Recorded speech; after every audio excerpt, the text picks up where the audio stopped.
Hi, my name's Adam Reynolds, and today, because the weather's getting cold and wet and windy, I'm going to be making a nice warming thick chili.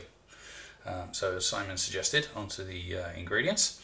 The fresh ingredients that we're putting in today is a couple of handfuls of mushrooms, 2 small white onions diced, 3 sticks of celery, a yellow pepper, half a red pepper because we happen to have it in the fridge. The meat that's going in the chili is going to be some nice lean mince, and we've got some roast beef left over from dinner on Sunday, which is going to break down in the chili and really help thicken the sauce up.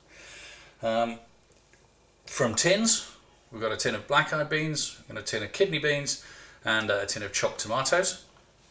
And then onto what is actually going to make up the sauce. I think it's really going to give it the depth of flavour, the spices. Salt and pepper. We've got Lea & Perrins in there, obviously. We're going to have a dash of balsamic vinegar, and then the actual spices themselves. We're going to be putting paprika in there, turmeric, garam masala. We've got some crushed ground chili that's going in there as well, and an OXO cube to give it an extra bit of kick heat-wise. We're going to be putting a whole Scotch bonnet chili in, although obviously we're going to cut it, not put it in whole. And then the final ingredient is going to be a couple of dashes of liquid smoke, which just makes it taste like it was cooked on the barbecue, and I don't know of any other way of cooking a chili on a barbecue. So, on to the cooking. Okay, so after chopping and dicing, the last job we need to do before we actually start cooking is to make our chili sauce. Now, I started making chilies when I was at university by buying a packet sauce and throwing it in with onions and mince like everybody else does, and then decided it either wasn't hot enough or a bit bland, and I wanted to know how to make one myself. So I simply turned the packet over, read the ingredients on the back, and went out and bought the spices. And that's how I still make my chilies effectively. So all of the spices that I showed you earlier, the chili, the turmeric, the garam masala, the paprika, the OXO cube, salt, pepper, balsamic vinegar, and Lea & Perrins are all going to go in a jug together, along with a couple of dashes of that liquid smoke. And I'm going to add about 500 ml of boiling water to it and stir it together. And that's our chili sauce. And then when we actually start cooking, we'll stir that in slowly and allow the meat to absorb it, pull all the flavours in before we put the rest of the fresh ingredients in. And then when we cook it down, it'll make the meat taste fantastic, hopefully. Okay, so cooking is about to begin. I've got a nice big pan here because we're doing quite a large chili. We're not going to eat it all tonight. This is going on lunches and things. There's way too much for that. And I've got a pan over there for the water for the rice. So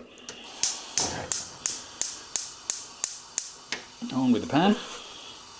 I'm going to put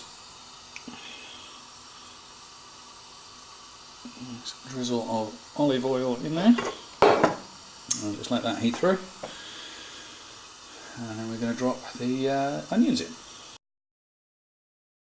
So what we're just trying to do here is cook the onions down, soften them up a bit, just get those going first, and then the mince goes in next. Okay, there's the mince in. We've got the gas on about halfway to it. You don't want it too fiery. So all you just need to do is break the mince down and just brown it off.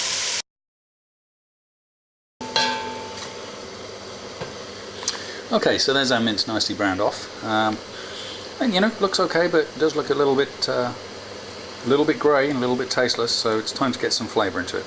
So this is where we move on to our sauce that we made earlier with all the spices.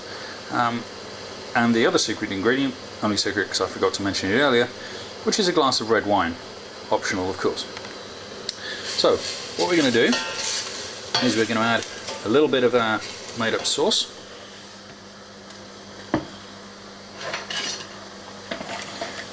Always just give it a quick stir before you use it because spices do tend to settle a little. And we're going to add some of that sauce in and turn the heat up because we want this to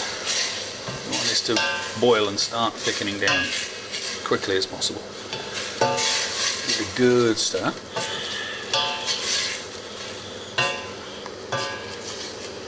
Yeah. Just keep the mince away from the edges so it doesn't catch too much because we've got the heat up.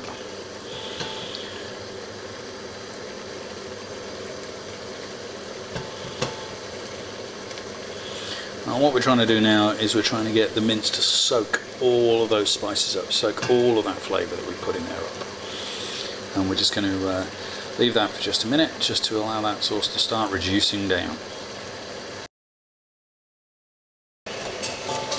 Okay, we can see the mince is starting to really pull those flavours in, it's really browning off nicely, and the sauce is starting to reduce down. So now what we're going to do is grab a glass of wine, and I'm going to put about half of that glass of wine in. And again, give it a stir.